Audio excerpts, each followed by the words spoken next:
What's up, bro?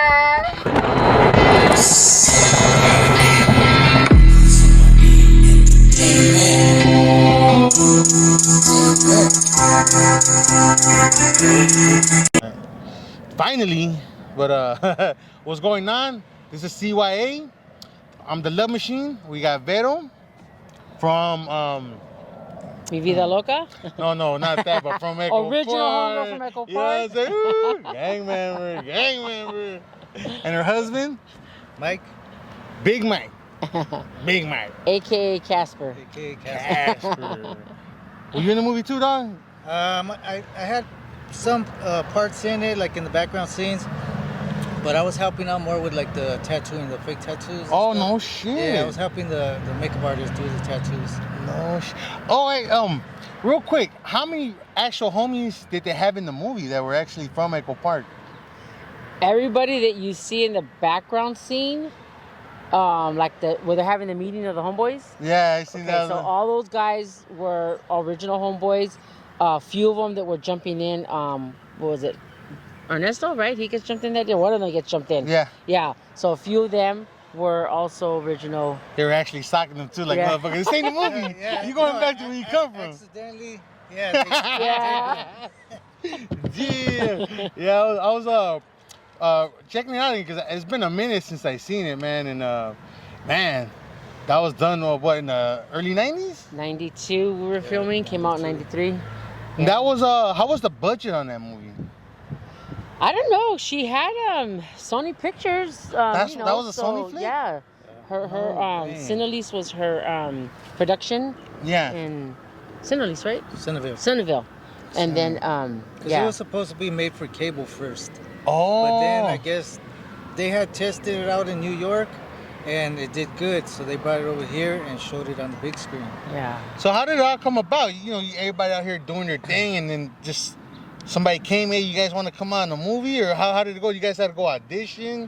No. What was the whole thing about? How So did it go? the producer, she actually lived here in Echo Park. No way. Yeah, she lived here. Homegrown? I don't think she was homegrown. Can't No, she remember. moved in. Yeah, Oh, she she moved moved in, in. but her kids were fairly little. They were attending elementary school, the same elementary school we went to. Okay. So she grew up in the area. She got to know us.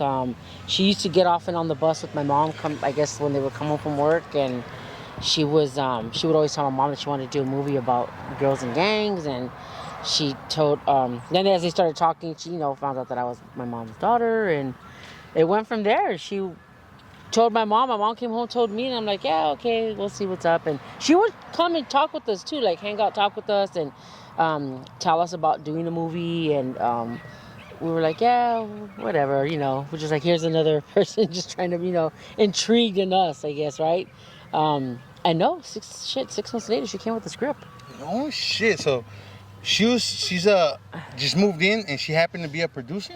Yeah, she was already doing small, I think, like independent films and stuff like that. And then she just took in a liking to everything she's seen. Yeah. And that's pretty smart because you see the homie side of it, like, they got Blood In, Blood Out, American Me, Duke of Earl, all that stuff.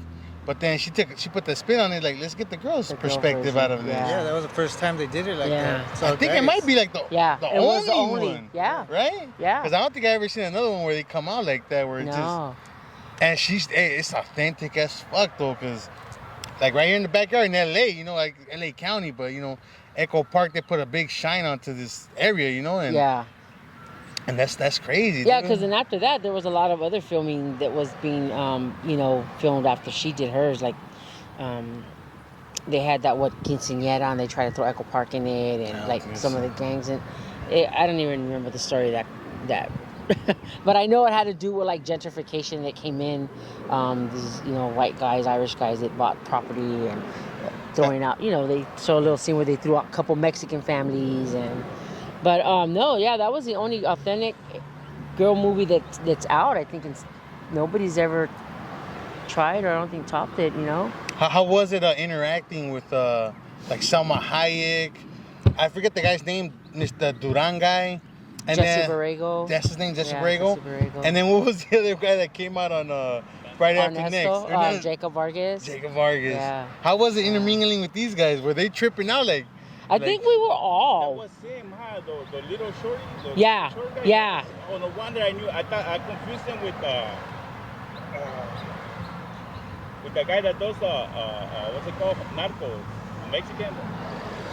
Oh, you talking about that guy? I don't even know. I'm just fucking with you. Oh, he's the guy from Friday. That's right. Yeah, Yeah. Jacob Vargas. Yeah, I think. He was from Salinas también. Yeah. He came on Salinas. Yeah, played the brother. Yeah, like Yeah.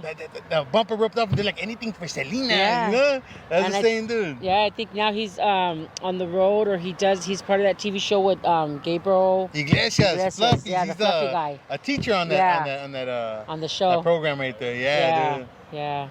So You know. it was I think for all of us it was nervous, like A little nerve a little wracking. nerve-wracking. I know for the girls it was, because we have that conversation a lot. People ask that question, and it was just as nervous for them as it was for us.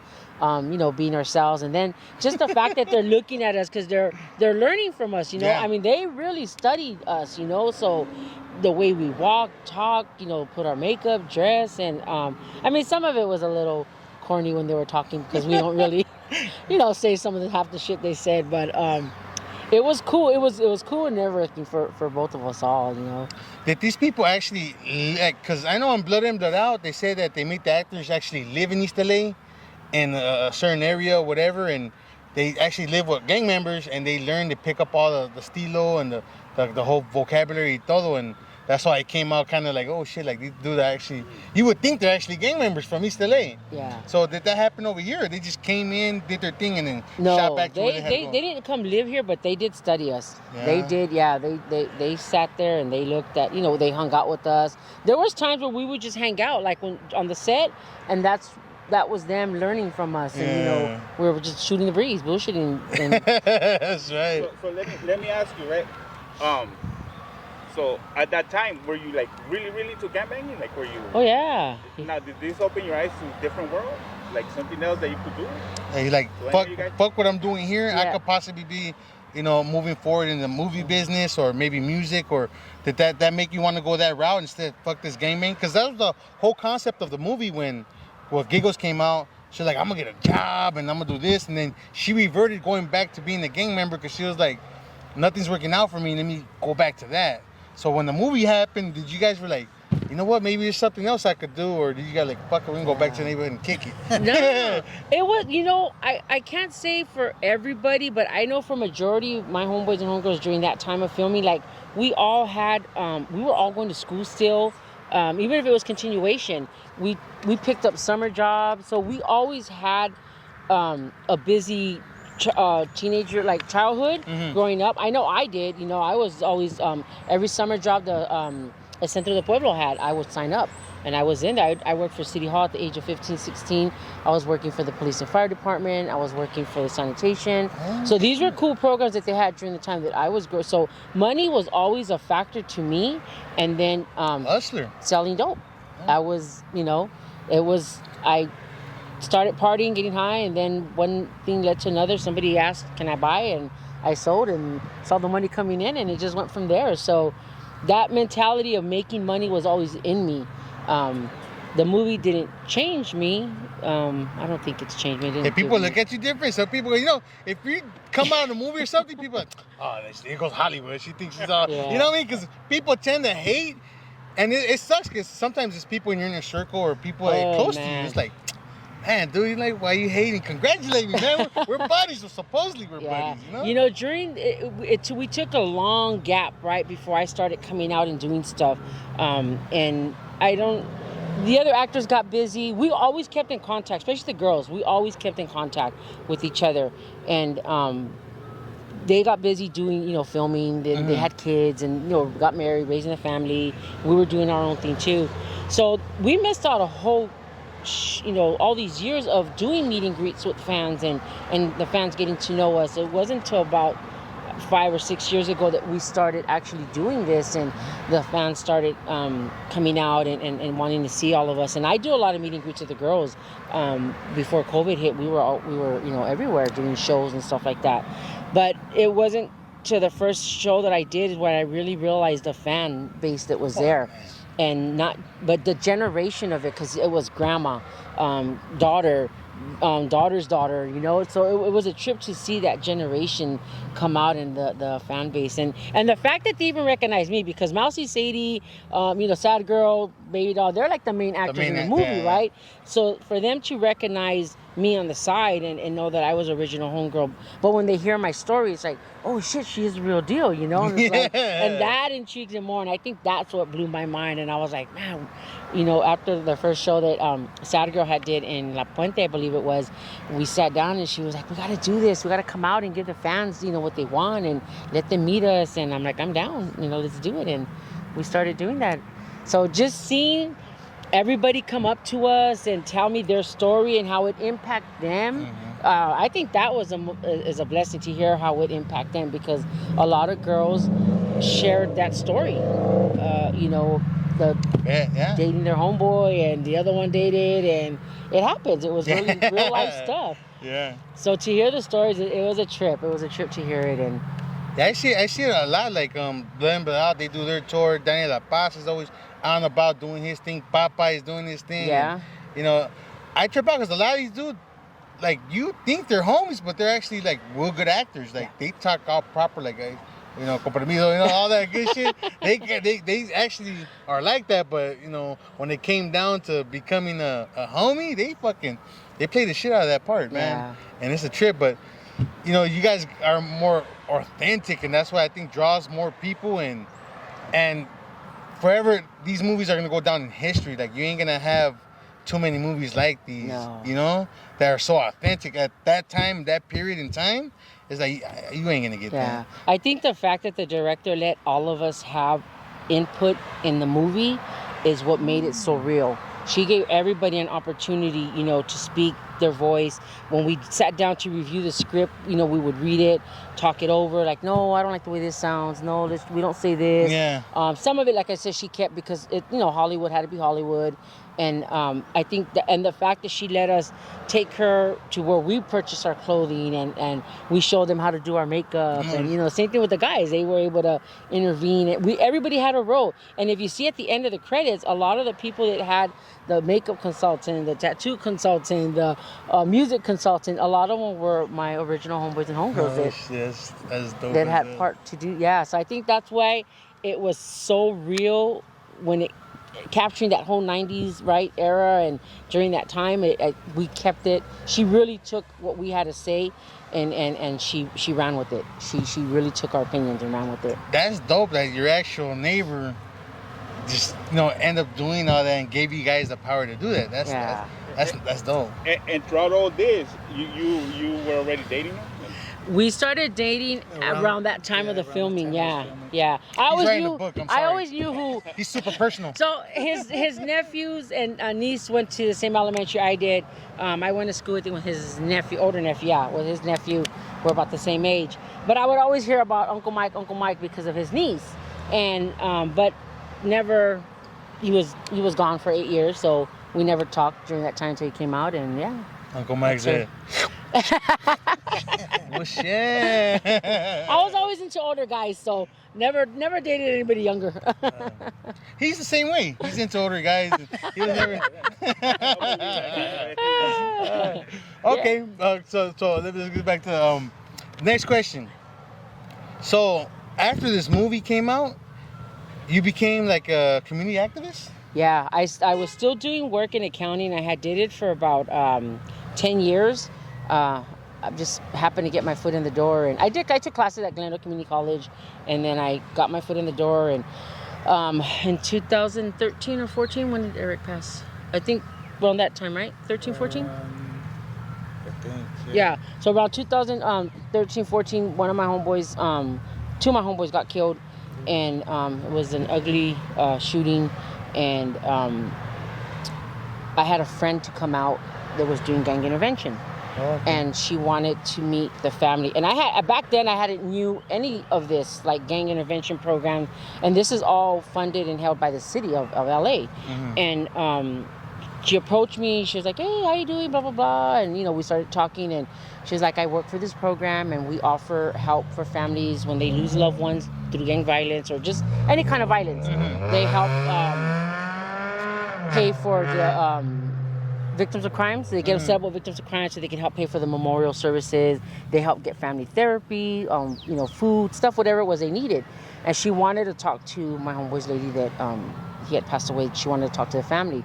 And I told her, just give it a couple days and I'll get you guys a meeting so you can help them. And I did. They, went, they met with the family, helped them out. And after her meeting with them, we were talking and she's like, hey, why don't you come work with me? And I said, what do you do? She's like, it's gang intervention. She explained, and I told her, so what are my qualifications? Because I hear the city, right? I'm like, fuck, man, I'm going to need a BA, and I'm going to need my master's. And so I'm like, well, what do you need to qualify? She's like, your background, just you being from the neighborhood, and that's going to get you in the doors. And they weren't tripping on felonies?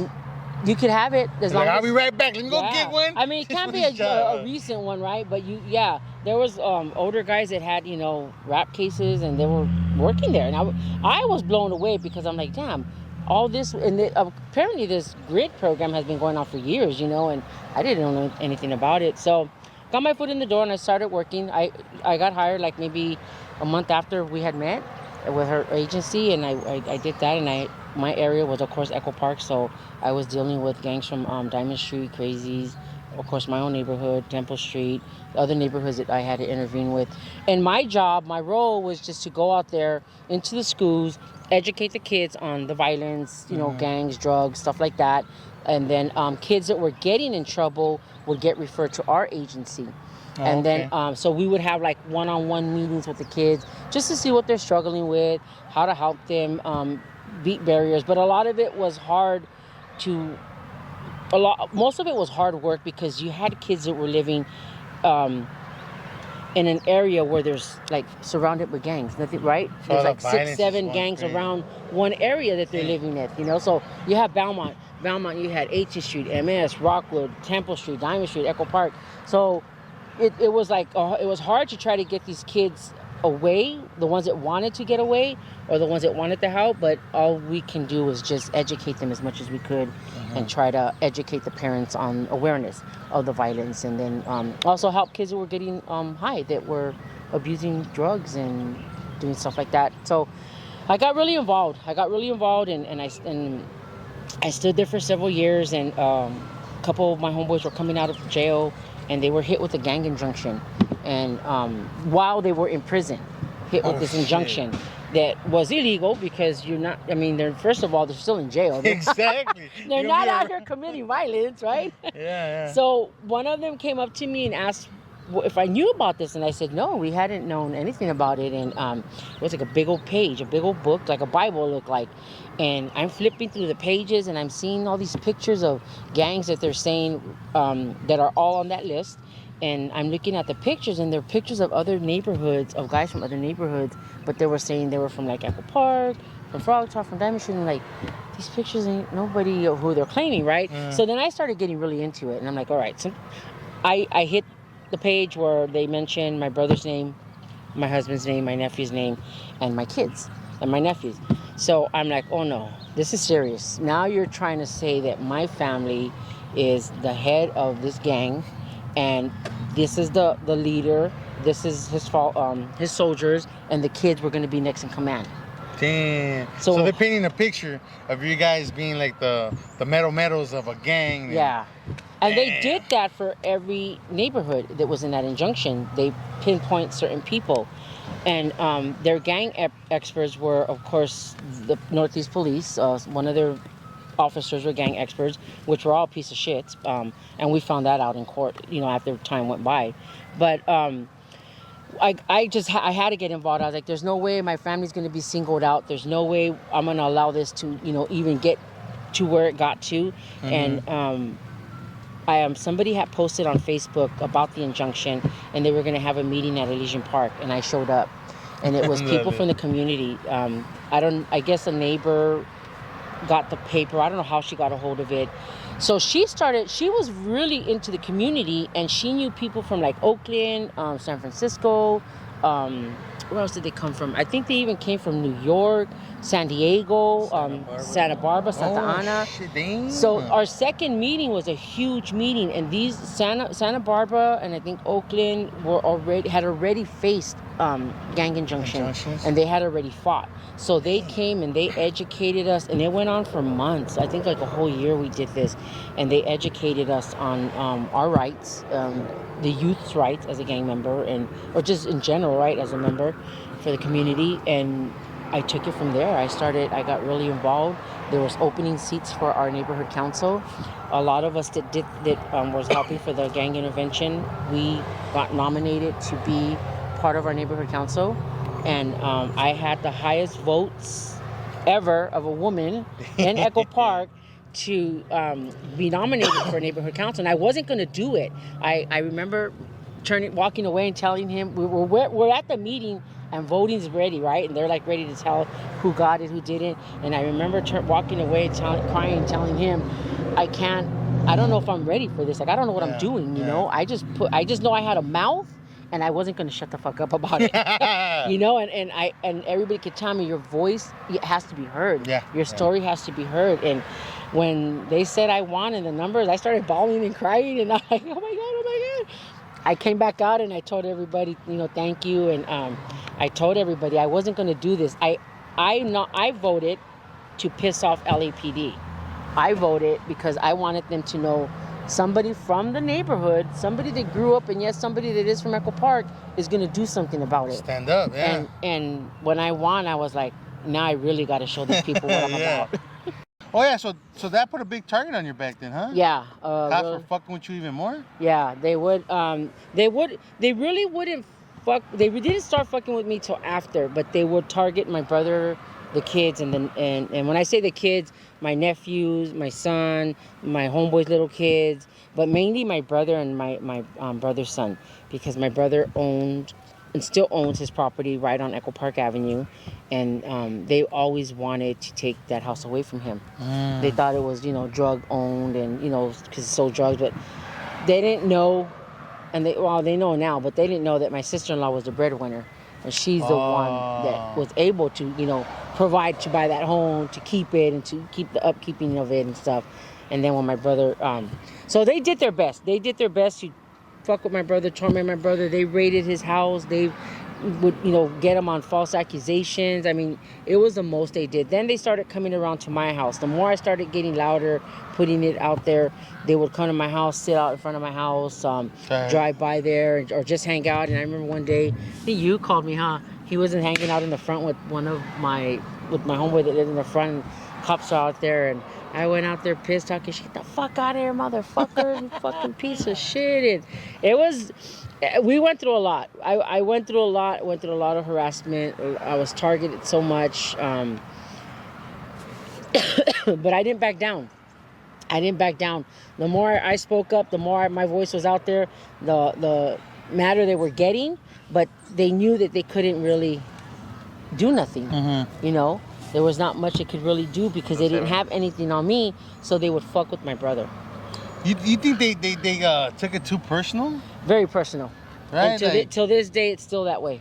Like, you could do your job, but why are you taking it too personal? That's why I think certain cops are too much into their feelings, where they overstep their boundaries. Because I know you got good cops, you got bad cops.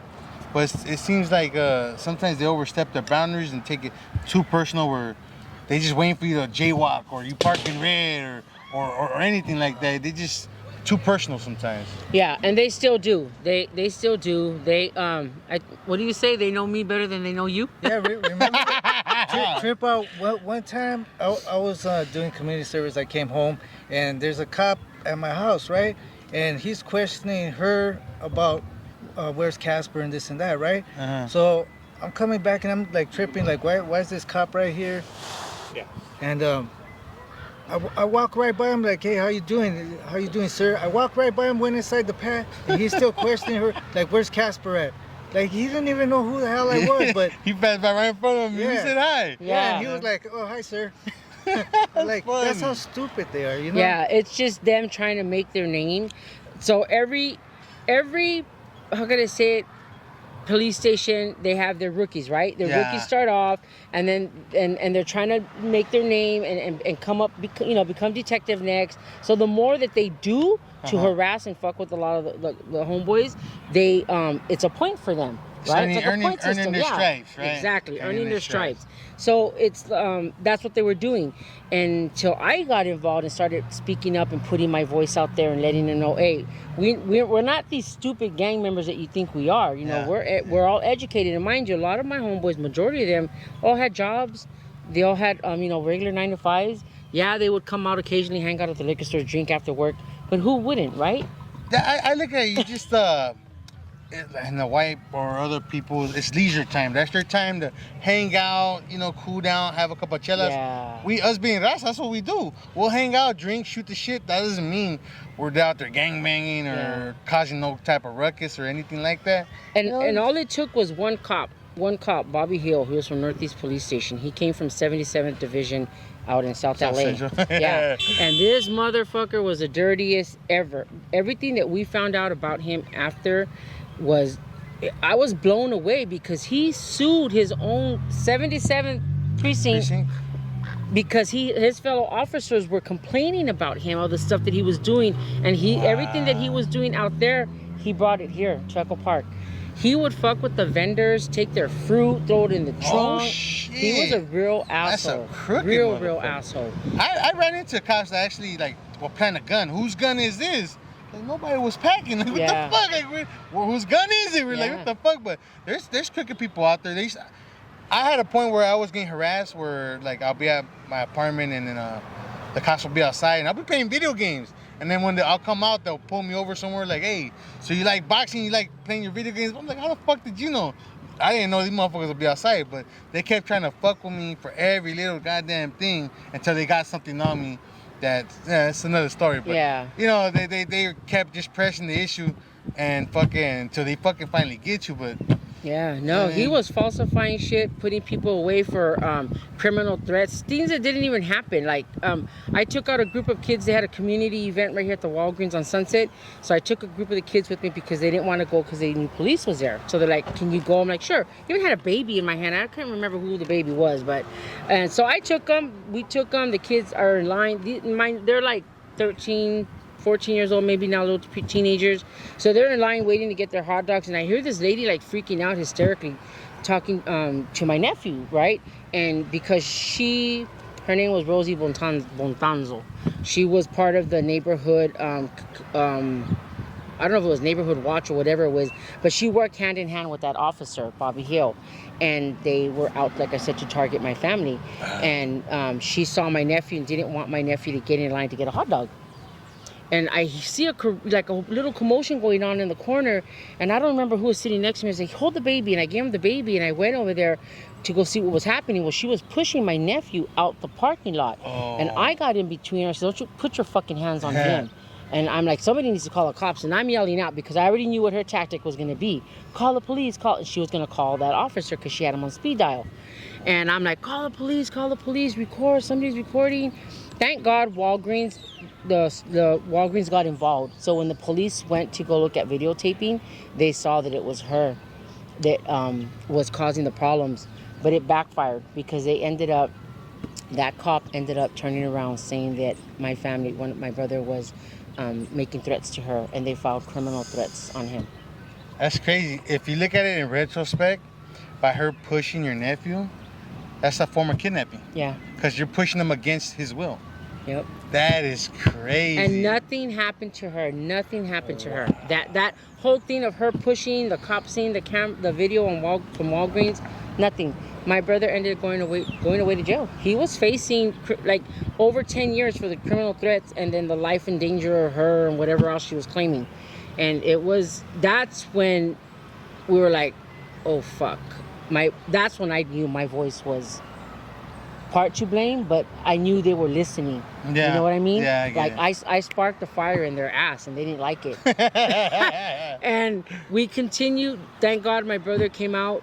We continued the fight. I sat down, talked with my family, and we continued the fight. I had people that came from Santa Barbara, did a video. We were on Santa Barbara Film Festival for the we did we did a film, and we talked about the gentrification, the stuff that the police were doing in the neighborhood. They interviewed my family. My brother was busted during that time, and every time I watch that on YouTube, it still breaks my heart because my niece, she sings a little song to my brother, and while he's busted, and she just says, "All I want is my daddy home," and I'll fight with it to the end. Still brings me tears. That was strike home, you know. You know, when that, I just knew that I couldn't stop. I started something and I had to finish it, and I did. I finished it. My brother got out, was doing good. They picked him up again, and another 8 of my homeboys threw them on this bogus case. One of my little homeboys, rest in peace, went and did some Christmas shooting, injured people, and they came back and they blamed my brother for it, saying that he was the one that started constructed it and made it. Yeah, man. And that, let me tell you, was a fight. But I got so involved. ACLU put me, asked me to help out on their team. The lawyers would ask me to help out. I would do a lot of the investigation for them. I was going through that gang injunction Bible like thorough, because they were using that in court too. So I would give them what was wrong, give them what's not right in it. I caught all the lies that the police were saying and calling them out on it. It got to the point that when we were in court fighting that case, now it was 9 defendants and it was a murder. My brother was facing death penalty. Yeah, damn. That's what they wanted to give him for something he never did. Wasn't even there. And they finally got me to go on the stand, and the DA and of course police try to get me, try to smut me up, discredit you, yeah. So they bring all my pictures from the movie, throw it on the big screen. The jury's like, ooh, all you hear is like, ooh, Yeah. oh, like she lied, Yeah. And when they got up there, then my lawyers finally get up there and they're like, hey, Veronica, how long do you live in Echo Park? You're from Echo Park? Yes, right? And when they bring the pictures up, the lawyer's like, where are these pictures from? And they're asking, like, oh, from a movie. I was part of a movie and had explained. And then you hear the jurors going like, whispering to each other. All you hear is like the little whispers in the courtroom, right?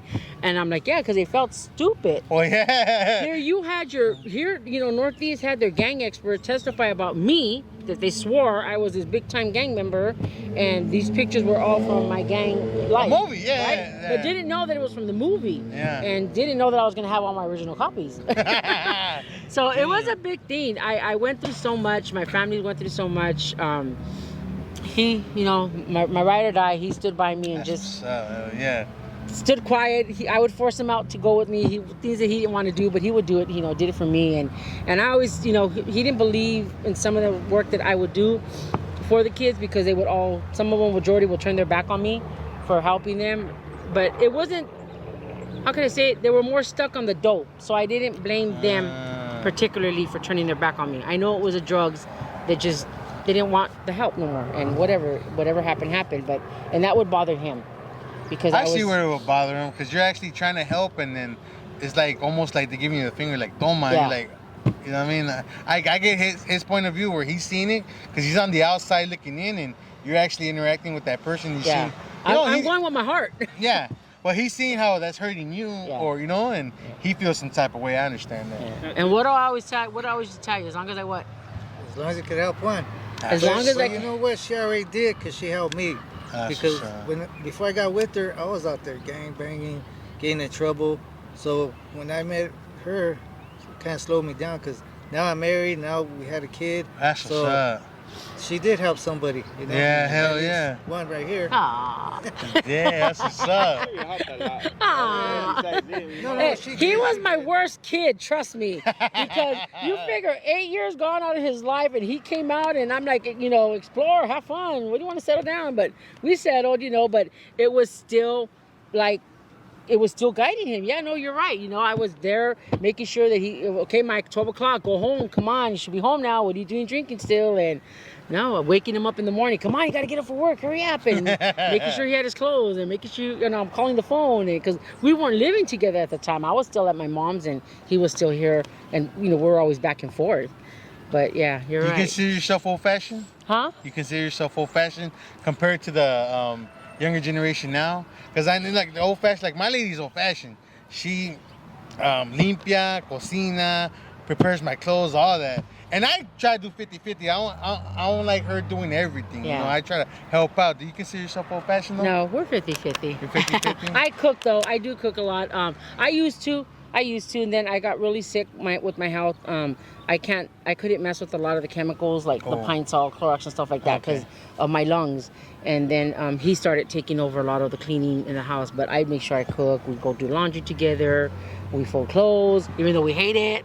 Yeah, you know what? Right now, when I could wash and dry, when it comes to doing the little tedious, like my daughter's little socks, and you gotta find match them. Yeah, I'd be like, oh, man, you want to do pants, shorts, and all that. I think that's what keeps the relationship going, though. You gotta be equal in it. And you gotta have 50-50 at least. Yeah, Let me ask you a question. Going back to what we were talking about the Northeast, right? Anyways, like I was saying. Do you see any difference from nowadays, from back then and now to now? Like, think they have made any improvements? Oh no, they're still the same.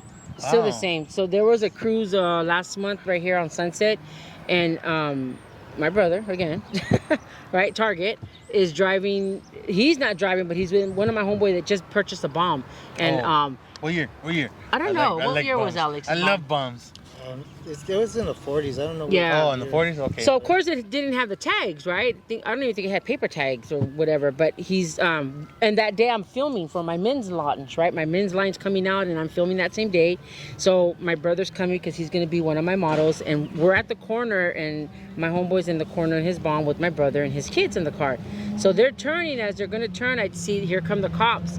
And I told my brother, they're behind you. He's like, I see them. So, as soon as the car turns, because he's gonna park, the cops turn their sirens on, and my brother gets off the car, and he is, I call him Little Short Man Syndrome. I forgot what his name is from Northeast, but the shortest officer ever. Always the dick is one. Like, right? He must have been the bully, right? Or one that got bullied in school, I'm assuming. That's what they say that happens. Yes, A lot of cops, they get bullied. So he jumps off the car, and we're filming. I have my photographer there. He's recording, and he's literally going up into my brother's face, pushing him into the car. Get back in the car. Get back in the car. And my brother's like, he's fucking parking this car. He's parked the car. What do you mean get back in? Get back in. So here comes my big mouth. And I'm like, what the fuck you trying to get back in the car for? He's not driving. Exactly. Well, we're giving him a ticket. I'm like, for what? He's not, well, because the car didn't have tags. I go, but he's not the driver. Why don't you go fuck with the driver? Yeah, it's not. Yeah, it's not his car, right? No, he wasn't even driving. He was a passenger. Yeah, that's what I'm saying. Like, even if a cop stop you, they're not supposed to ask the passenger for their ID because they're not the ones driving. No. They're not supposed to get cited for anything unless it's an open container or some shit like that. But yeah, you're not supposed to. So he sees me coming in, and I'm talking shit to him, telling him. But then I see him, right away they go for their hand on their gun, right? Supposedly the taser, and they got the actual gun. Yeah. Like, so I just tell my brother, get back in the car. Just listen to what Little Short Man got to say. Get back in the car.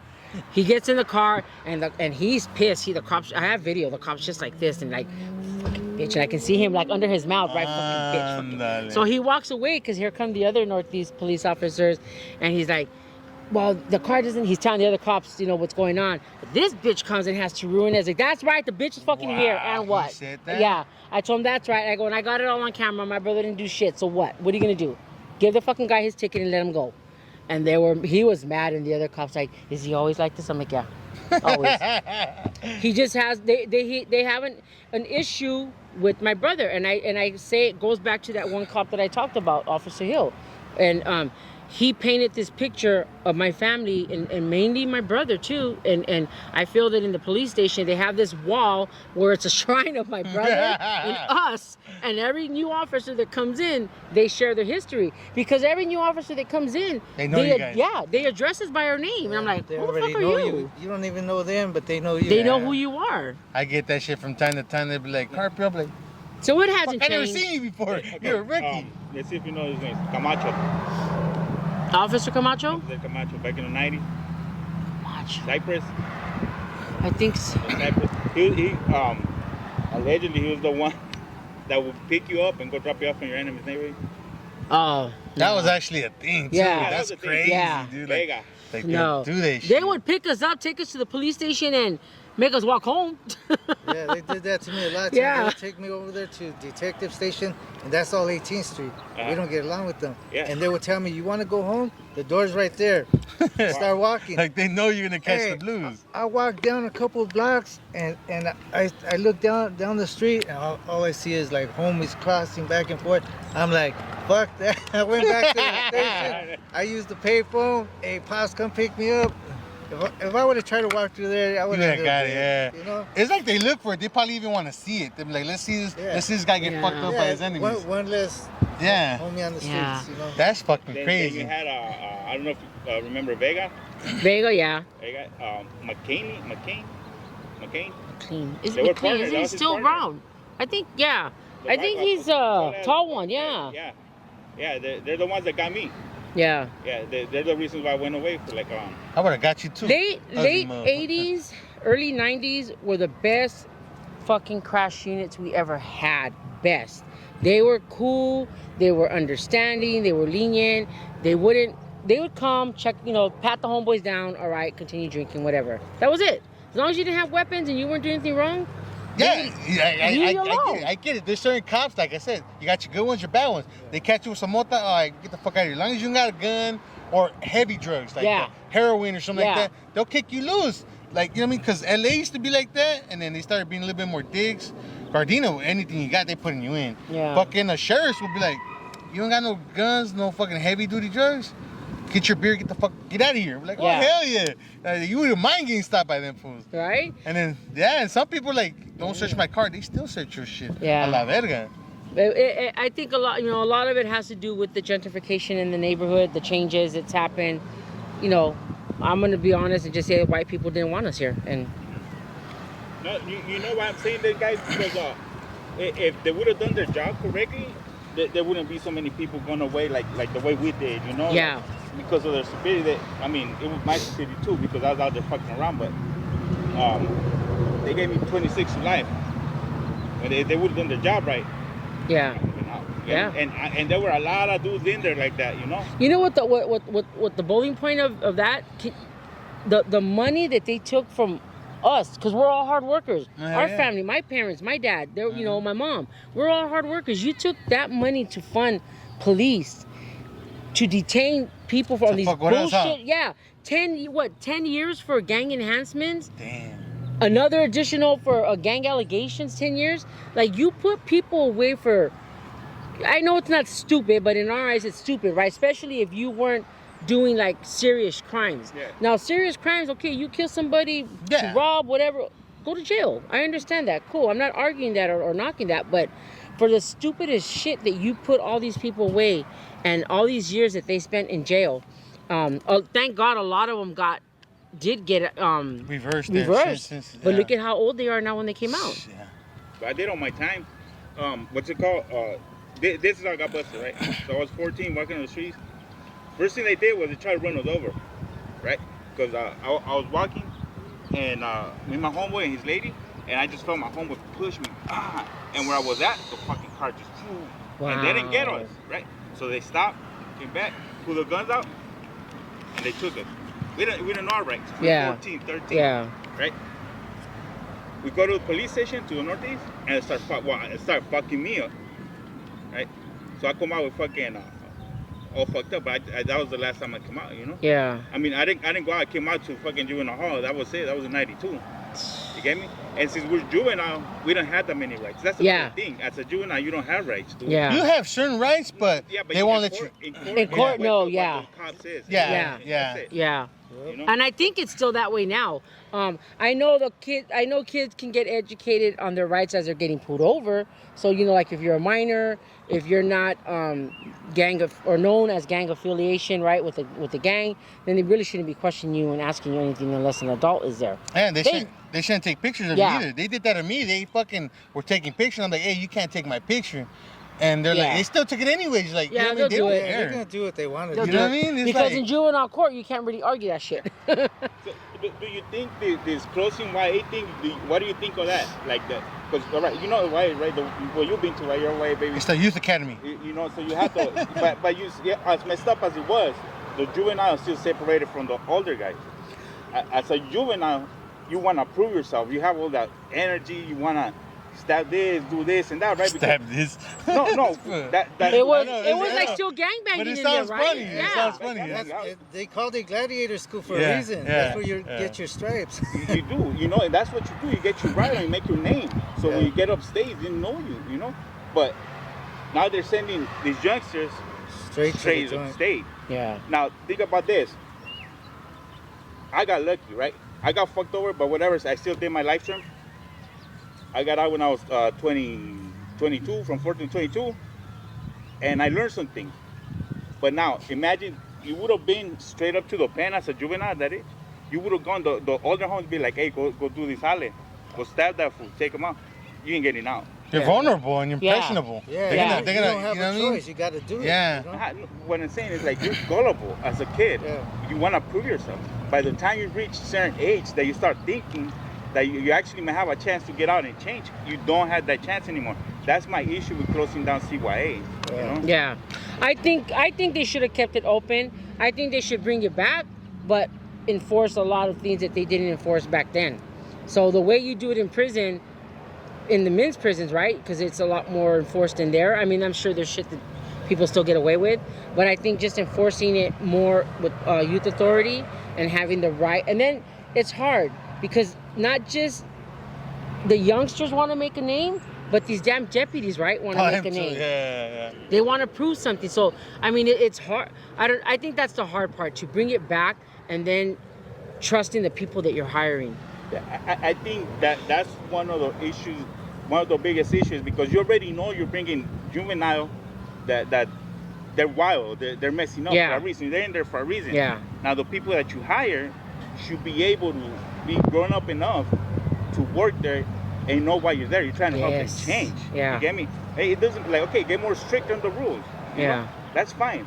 But teach them something. Don't just fuck them over. Don't set them up. And I think that's where a lot of the also too, like, mental health comes into play, right? And not a lot of these kids don't have like severe mental health issues, but I'm sure they're going through something because a lot of those kids that were in there I'm sure didn't have both parents' upbringing, right? There was either a mother or there was a father, right? Somebody. And that's emotional, growing up without having both parents, right? And especially they didn't know their other parent. That had to be harder. Yeah, a lot of kids grow up not even knowing that they have anxiety. Yeah. You know, PTSD. They got all these things that they don't even know about until you get older and be like, shit, I was going through that when I was younger. Yeah. That's one of the things about white. Did you get counseling in white? Yeah. They have different programs. Yeah. Then you go to school, you have trades, so at least they're preparing you to come back out into society. In the joint, they just keep them in a cage until it's time to go and then unlock it and But send you out. you see the difference between other countries and us? Other countries, they consider more rehab, where they're actually trying to change you. They're doing all kinds of other shit. From what I hear over here, it's fucking completely the opposite. Yeah, but what I'm saying is, if you compare the reason why they say they closed down the YAs because we're too wild, all those things that were going on, the thing have been going on for years, right? Yeah. Oh yeah. You know, now that you wanted to make that money and send it straight to upstate because it's more money for them, and you want to close down the CYAs and put that as an excuse. Yeah. There's a lot of YA babies that are doing really good. That although at the time that you get out, you don't realize what you had learned, but along the way you start using some of those That knowledge. thinking. Yeah. We know some that are actors. Yeah, right? we just met the homie the other the day. homie from the Mayans, Joseph. The Mayans, Yeah. Well, your homeboy. Yeah. Oh no, I don't know if he's a white baby. Fabian, I'm not sure if it is.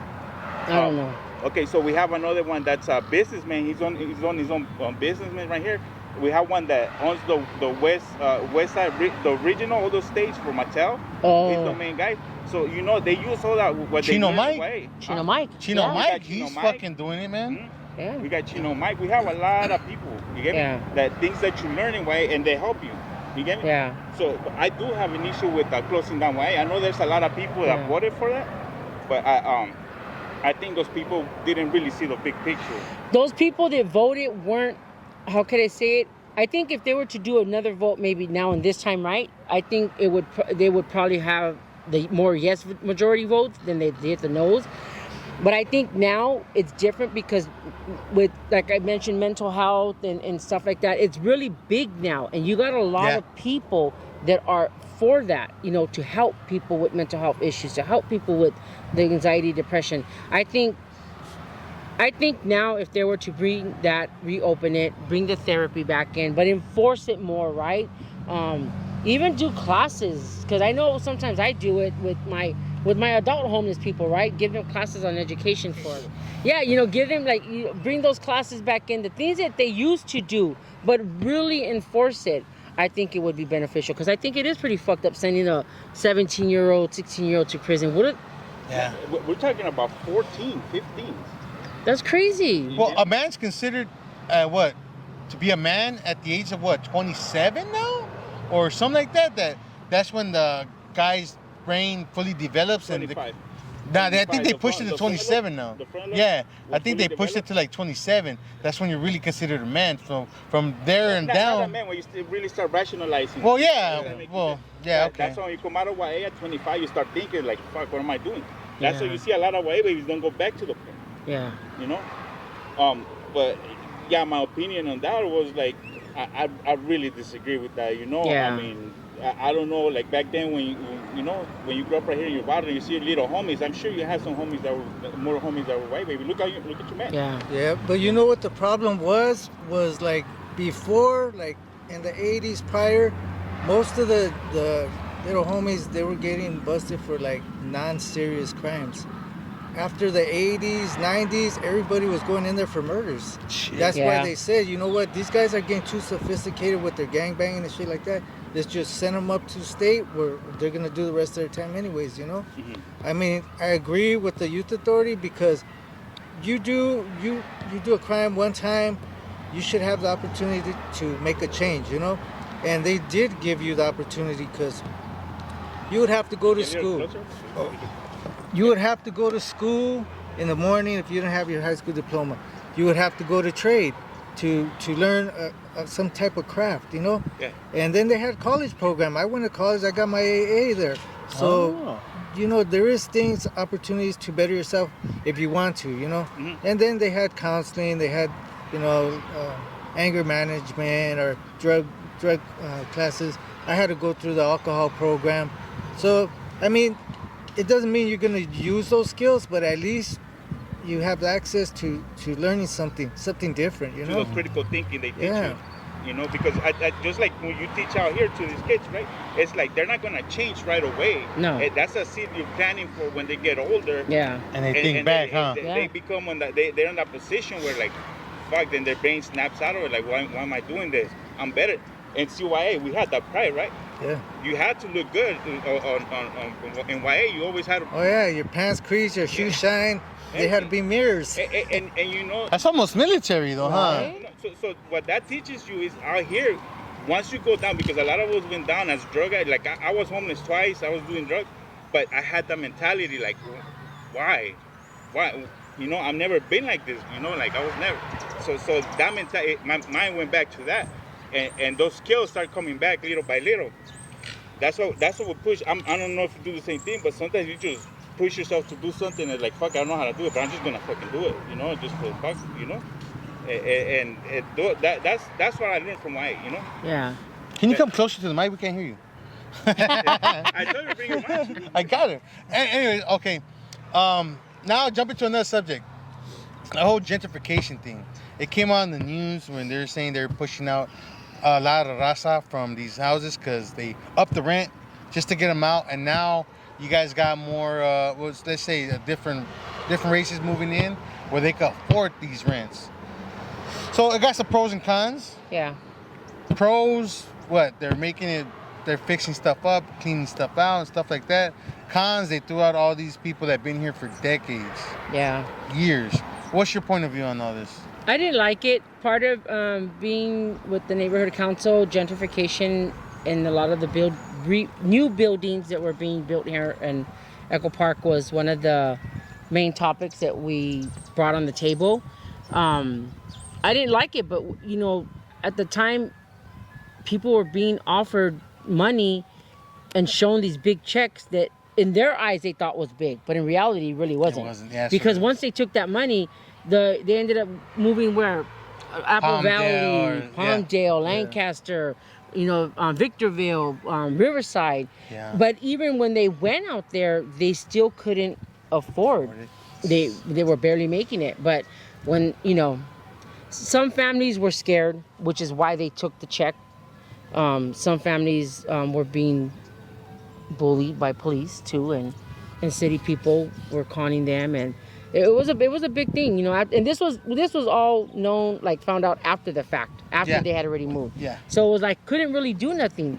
But I know when we were part of the neighborhood council, we were able to pass any buildings that were being built here in Echo Park to at least give 30 or 40% of those units for low income. So you guys helped out with that. Yeah, so they have to, any new building that gets built here, those little condos or ugly boxes is what I call them. That's what it looks like, a fucking shoebox turned upside down, right? It's like, it reminds me of in elementary where you're playing with blocks, those different shaped blocks, those wooden ones. That's what they remind me of. But so they had to give either 30 or 40% of those units to low income families. I don't know what they consider low income. After we did our run on neighborhood council, a lot of things that were being voted and got approved, a lot of people weren't liking it. Mainly city officials that were, of course, working hand in hand with police. So they shut us down for like 6 months. We would still have our meetings, and we were still able to talk about stuff that was being presented, but we weren't able to vote on it.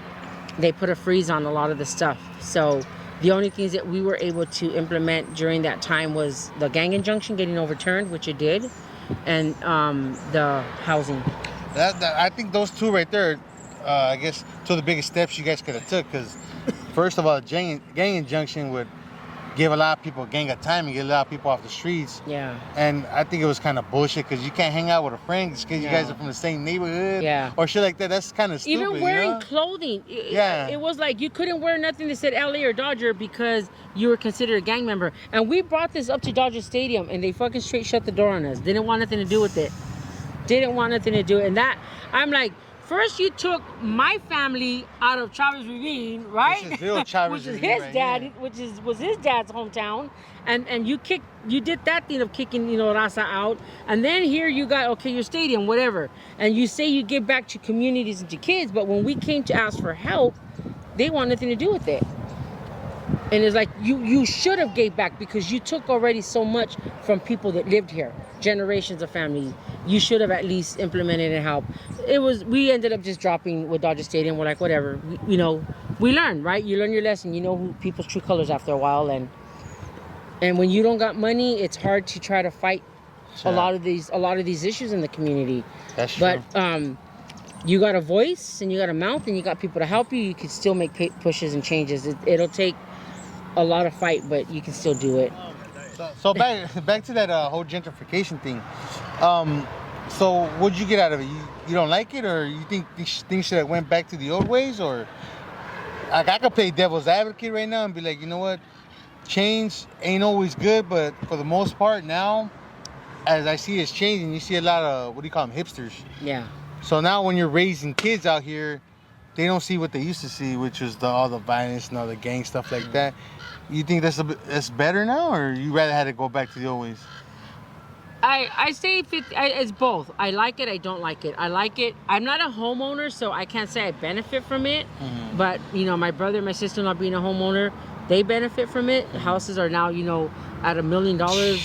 Hers is almost $1 million, and she has a little tiny home, or it's about that. And but as far as rocks in my way, as far as the gentrification, the kids growing up here, they don't experience what we experience. Not all the time, because mind you, there is still gangbanging going on. My little homeboy just passed away a month ago, got killed, shot, and I think this time that this happened was the only time I really appreciated a lot of these hipsters, because they came to my homeboy's rescue like crazy. I was surprised. Like, I know they're nosy. A lot of these hipsters are like, oh my God, what happened? Like, they hear shooting and they're out still in the scene, right? And I trip out on that, like how ducking bullets. Are you okay? Yeah, but they still want to be there. But bless their hearts, because they try to revive my little homeboy and keep him alive. And they try to give him, you know, they just try to help him to keep him alive as much as they could. But they did come out when it came to donating, and oh my God, the amount of money they collected the first night, I think was $4,000 or $5,000. About $4,000 or $5,000 just that night, just for donations. Wow. They hadn't even had a fundraiser or nothing yet. Where he passed away, we did a little memorial right there, and people were coming left and right. That's dope. Like, I think we stood out till like 4 in the morning, and people were still coming, dropping off money. At 4 in the morning, and not 20. They were dropping hundreds. They were dropping hundreds. Hipsters, they do got. Yeah, and I think I respect the ones in my community that came out and did that. I think I have a little bit more respect for them than I did then. Yeah. Then the ones that were here before, I think were a lot of the problems when it came to a lot of the gentrification starting, people having to move out. Yeah. It's a bit hectic at the beginning, right? Yeah, in the beginning, because you know we're trying to get accustomed and used to them, and it was a fucked up feeling because I'm like, you're in my neighborhood. You should get accustomed and used to me before I had to do that to you. But like I said, and a lot of these people that moved here, the hipsters, they weren't homeowners either. So a lot of these, the way they were able to afford these houses was, it was kind of like renting a dorm. So they were dorm living, a lot of these, and still are some of these places. You know, I give it to a lot of these hipsters, like you said. If you're on the bike, you eat shit. Some people will be laughing like, they'll be like, "Oh my God, you okay?" They'll run to your fucking aid, like, "Get the first aid kit from the back of the truck." You know, they'll come to your aid. They'll come help you out. Rasa and other fools be like, "Motherfucker, you motherfucker!" Like, pendejo, you didn't see the pothole? You know what I'm saying?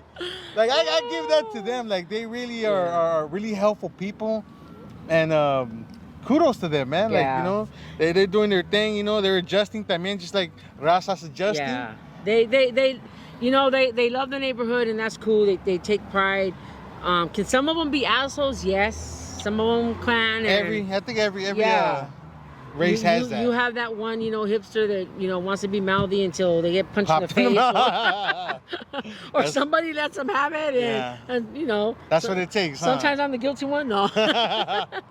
Humbled. No. You know, just to let motherfuckers know, like, hey, it's still my neighborhood. Shit. That's crazy. I had to tell my neighbor that we moved in, you know, straight white broad that came in, and I was cleaning up, and somebody put a beer can. I don't know if I did it or what, but I put it on her ice chest that she had outside. And she comes around the car and she's like, "Can you please move that beer from my ice chest?" And that lit a fire, man. I was like, "You fucking white privilege bitch, this, that, bitch, this." And I went off on her. I said, "Don't come over here fucking telling us what to do, setting your demands." I'm like, "Fuck you." It was a 5-second rule, homegirl. I just bring it up briefly. I was coming back for it. I'm like, shit, I clean up where I live. I don't live like a pig. You know? Hey, well, bringing me to another question. So, and we're going to go back to the whole movie thing. So when you guys were out here filming, right? And all these actors came out here, that did not stop the shooting and the crimes that were happening while the film was being filmed, right? No. So how would they adjust to that? Like, cause they're coming, I would imagine, from more affluent neighborhoods, and you know, they're coming to, I'm not gonna say a lower neighborhood, but something different, right? So when all these drive-bys and shit were happening, what was the reactions? How were they? Were they spooked? Were they? Yeah.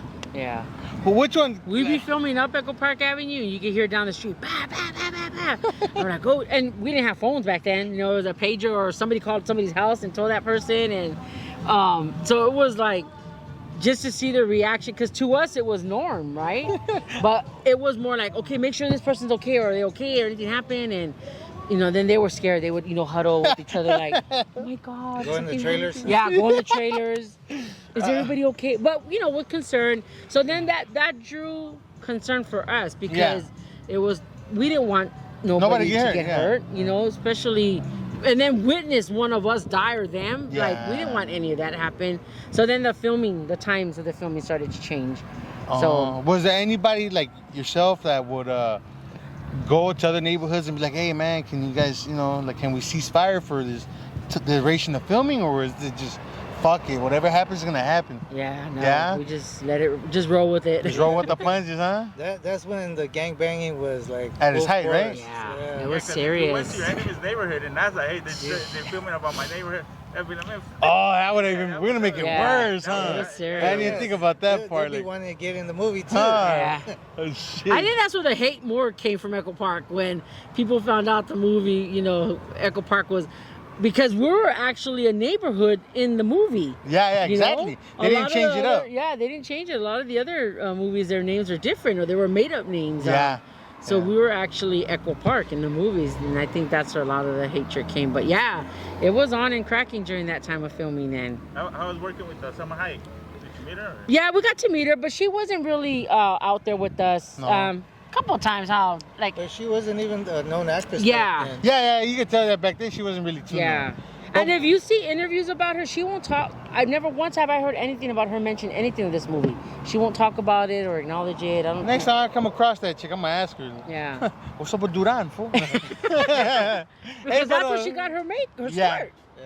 It was her start, and you know. But maybe she didn't want to get stereotyped into the gang part, but she should at least acknowledge it now. Yeah. Well, but even in that part, she wasn't in gang affiliation. She No. was one of the skunka, not skunka, Yeah. but she was one of those dressed, Skunkas, yeah. that's a good But one of the hyenas way across.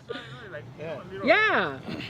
You know, give props to where you came from. And like I said, Yeah. I haven't seen a video of her saying anything about it, and I don't think anybody else has, but I know I just seen a video not too long the other day of her talking about giving back and bringing our people up and, you know, putting us out there. And yeah, I wish, you know. I'm gonna text you, Selma Hayek.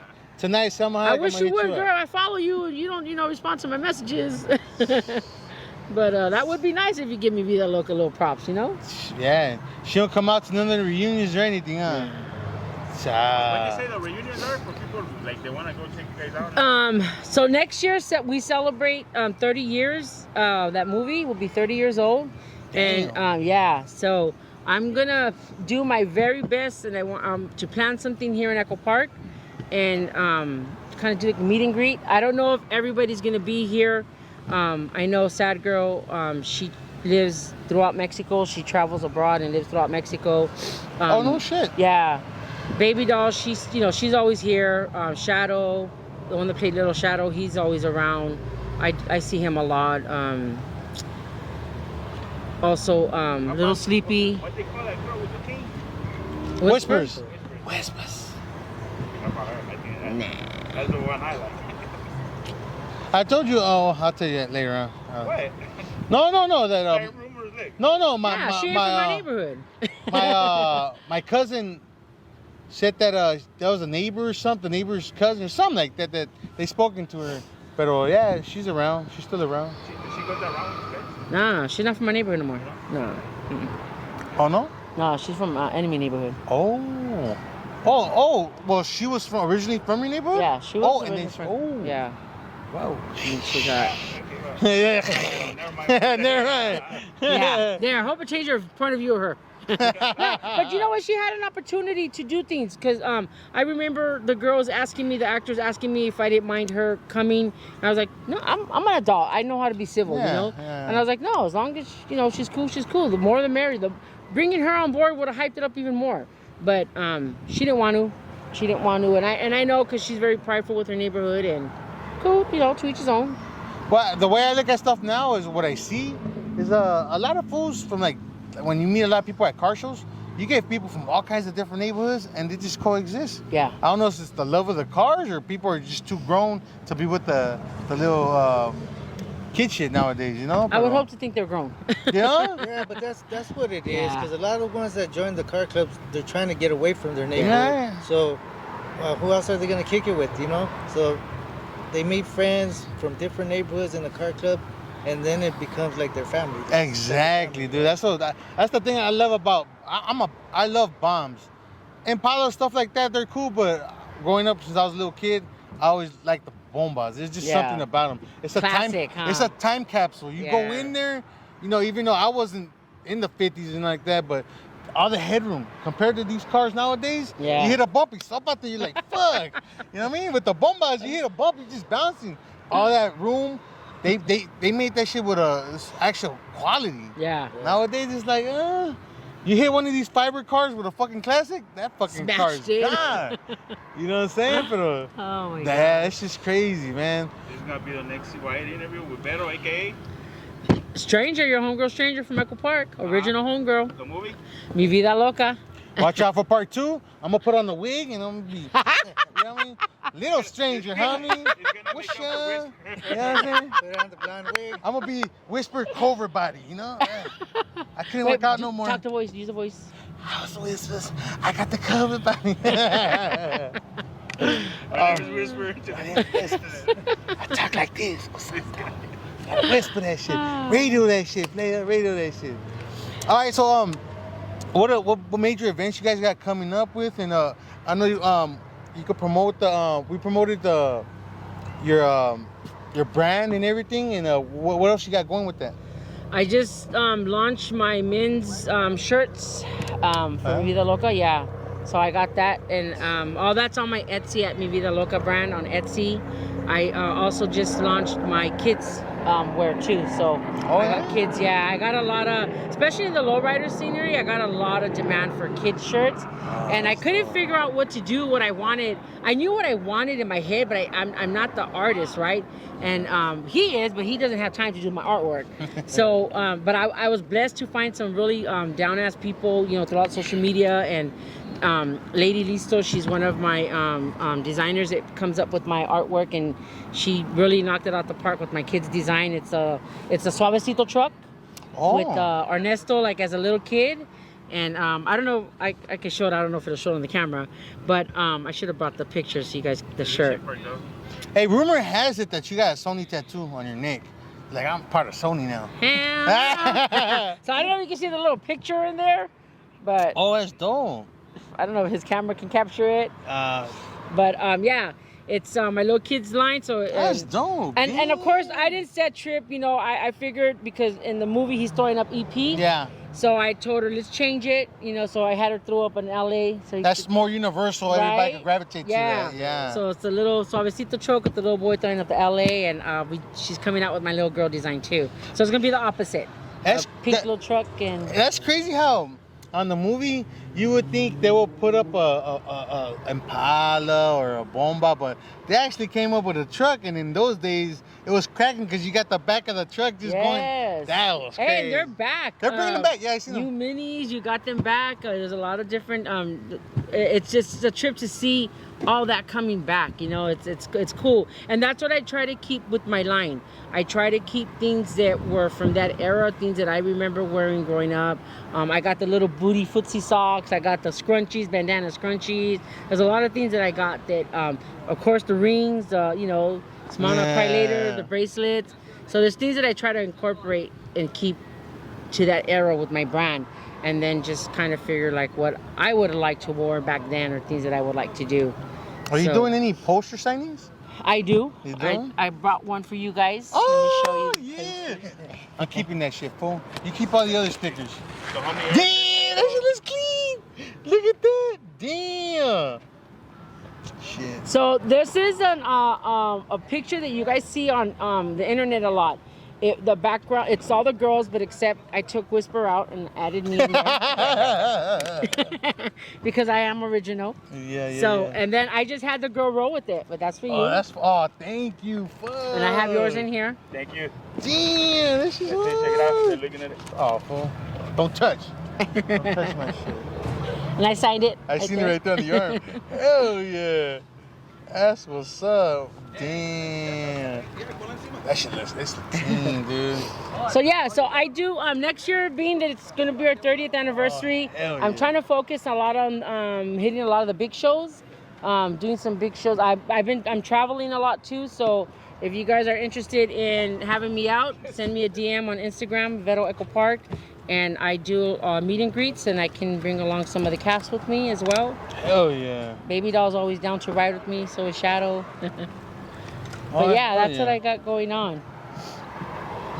Man, do you ever think they're gonna revamp it? Try to do like a part 2?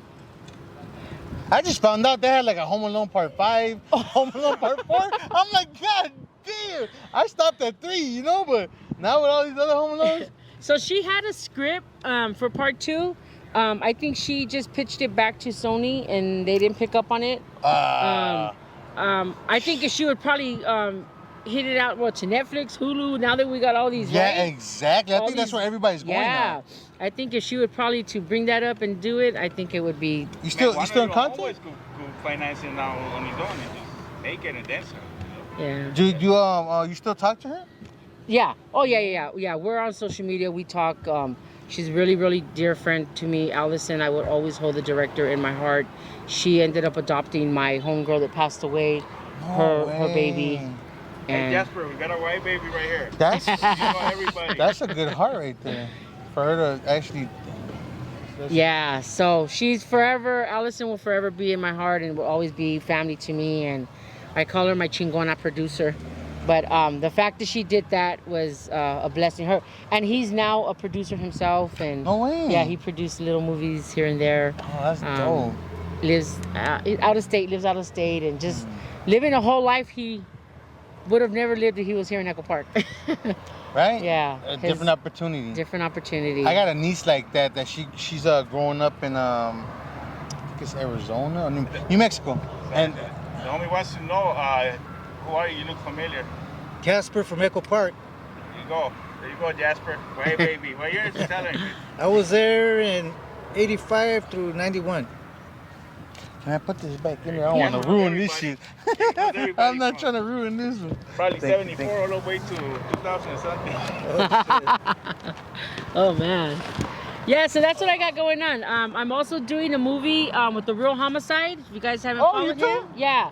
I came out in Oh, okay. I'm coming out in, well, I got a little small piece of, a small little cameo. But yeah. So me, Baby Doll, Gabriel, which is Little Sleepy, and then Shadow. We all came out and I threw some of the homeboys in the scene too. Oh yeah. To come out. Where'd you guys film at? Here in Echo Park. Oh no way. Yeah, so once again, we are one of the only neighborhoods that are actually a neighborhood in the movie.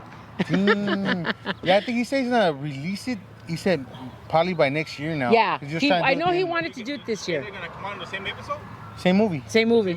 Yeah. I got a small little part. Just came in and out. Like, yeah. Is the homie going out? No, he didn't come out in it. No. He's a director. Fool. he's teaching him, dog. I work too much. Yeah. No, I got some of the homeboys. I got my little nephew to come out in it, and a couple of people to come out. Little scene, just a little scene, like kind of like this in front of my house, my movie house, and me and Baby Doll are talking about the good old days, and you see like the little homegirls walking down, and we talk about like, man, remember when we used to dress like that, and so memory lane right there. Yeah. So it was cool. Yeah, he's a cool kid, man. If you guys don't know him, follow him on Instagram, The Real Mr. Homicide. Yeah.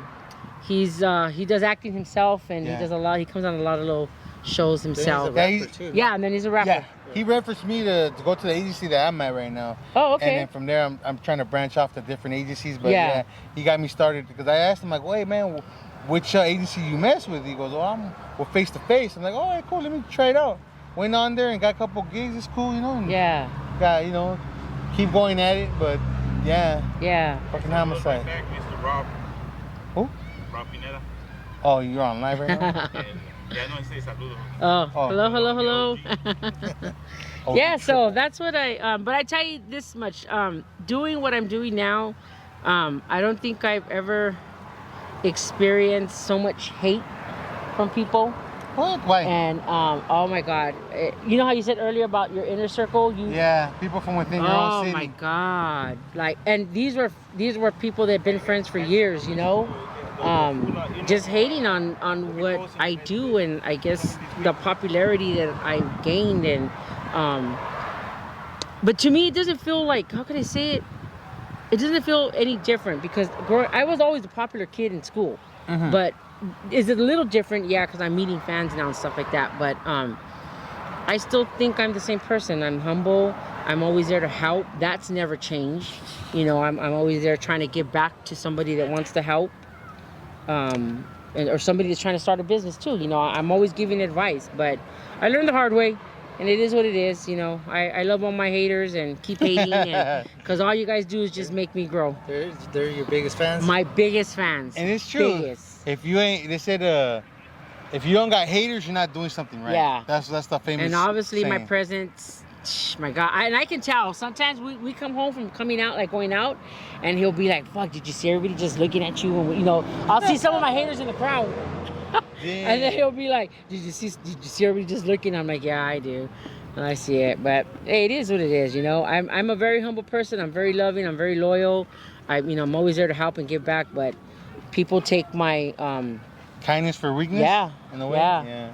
And I'm the type of person that's like, well, then fuck you. I don't need to be your friend, and we're done. I'm the same way. I'm like a light switch. Yeah. If I guess it's a part of like reciprocation. Whatever you give, you want that back, or whatever they give, you have to kind of like, give it back. Yeah. But if people like that, I don't want to get mad at them or invest my time into them. I just cut them off. Yeah. You know what I mean? Instead of getting all mad and getting all this frustration going, be like, I'm cool with you. Keep pushing. You know what I mean? Yeah. I see little things that come up, or people tell me stuff like, because I did a podcast, they're doing a podcast. Now I'm trying to be like them. I'm back into acting now. I'm coming out in another movie. Like, it's something that I'm sorry that my people want my story, right? And you got blessed. And I got blessed, and I'm giving them my story. And just because you're doing a fucking podcast or you're coming on a movie, whatever it is you're doing, good, kudos. Yeah. I can care less. Yeah. To each his own. We're all there to make money, or we're all there to put ourselves out there. Yeah. But I am never one to break somebody down or bring somebody down. Never. And I think that's the biggest problem we have when it comes to raza, is that hatred is there, and we want to bring them down. And it's like, can you imagine how powerful we would be? Yeah. Where we would be if we would all stick together? Because I know with the black community, yeah, they might have their problems and they fight and argue, have their words, but they still help each other out. Yeah, they make money together. Like, for instance, if I were to have a hater right now and not knowing any shit, like, oh, he's my hater or whatever, and be like, hey, if I'm about to come on the commercial, you want to come with me? Then that changes his whole perspective. You know what I mean? I think raza, in order to get over it, we have to, I guess, reach out to more within our people and be like, hey, man, instead of just me, you want to come out too, or you want this and that, I guess the people that are up there don't turn around and pull you up, Yeah. Like, there's a lot of good actors or comedians that are up there, but they don't turn down and be like, hey, fool, come up, let me help you out. I think that's where sometimes the hate comes from too. But yeah, and that's not me. Any opportunity I have and I can give it to somebody else, I'm gonna try to bring them in, Yeah. And come on, let me give you some advice, or let me show you how to run your business, or how to start a business, how to make things. Get creative, put your creative mind to work. And that's just me. I'm always that person, but people see it as a threat, I guess. And With that being said, we would like to thank you guys, Casper and Stranger, for blessing us with your presence, giving us your story. I know this is not even an eighth of your whole story. I know you got a lot more to say, but we don't want to take too much of your time. But thank you for giving us what you gave us, telling us about the story, the whole area you come from and growing up. And thank you guys. Appreciate it. Thank you, man. Yeah, you're welcome. Thank you for having me out and stopping by my booth last week. And oh yeah, we had fun, man. Like, I couldn't stop there. I'm like, man, it was very interesting, and I'm like, we gotta run in, at least get a little bit more. I know we can't get everything, but we gotta have something, get a little bit more. And we appreciate you guys saying yes. Some people will be like, oh yeah, then cancel. Oh yeah, cancel. charge $500. Yeah. Oh, that too. It's like, man, we're all trying to help everybody out, and that's what I mean. I don't mind, like, yeah, don't get me wrong. I do charge some people that I know that have it, right? Yeah. Or that, but if it's, trying to help somebody out, I've always been that way. I'm gonna give somebody that opportunity because it was given to me. And I told that to Homicide when he first pitched about the movie. I thought about it and I told him, let me think about it and I'll get back to you. Because it's not nobody's getting paid yet, but when he hits it, we're gonna get paid. Yeah. But no, and I thought about it and something just felt genuine about him, and I had to say yes. Mm-hmm. And I called him up, and I remember calling him up, and I made his day. And oh my God, thank you, and I appreciate it. And I tell you this much, and we both share this story together. The day I said yes, the following weeks to come, everybody that he pitched the movie to also agreed to do it. Oh, and now he has this big cast of different actors from different well-known movies that are coming out in his movie. Are coming out. So he always says I was his lucky charm. I was like, I was the one that said yes first. I remember he came with the whole script. The script, but the consent forms. Oh yeah. And I was like, oh man, he's really doing it. Like Yeah. he actually got it. And he was telling us that while he's in the movie industry, they actually, showed him how to do all that. Yeah. You have to get signatures. If you don't, then, you know what I Yeah. mean? People come back and try to, Yeah. sue or some bullshit. And that's what I mean about giving back. So I felt it was an opportunity for me. I was blessed, and I just had to say yes to him.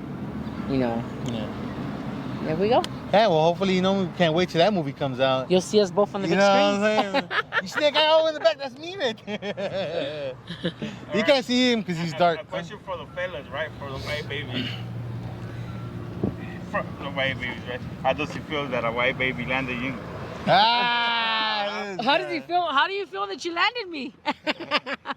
How does it feel to be with a white baby? That's it. A movie star and everything. Look, right here. I didn't. It's funny to say that because I always tell him that lifestyle, being in jail, those type of guys didn't intrigue me. That's not what I wanted. But then when he came out, it was a whole different story because he wasn't in there. Tell him what you said. There was love at first sight. There you go. The white game? So it was love at first sight. So it was like that for both of us. Yeah. He came out all creased up with the winos on. Like, damn, that's the type of cholos I like. With the education. Yeah, There you go. educated and all. I just got out of college, graduate. Hey, that's a pass if you don't go out with me. That was his pickup line. That's crazy. All right, well, we're going to sign out. Thanks, everybody, for watching. And please like and subscribe. Drop our DMs. Do what you got to do. Find me at Vero Echo Park. On Instagram, On Instagram. Facebook, everything. All right. No social media for him. Yeah.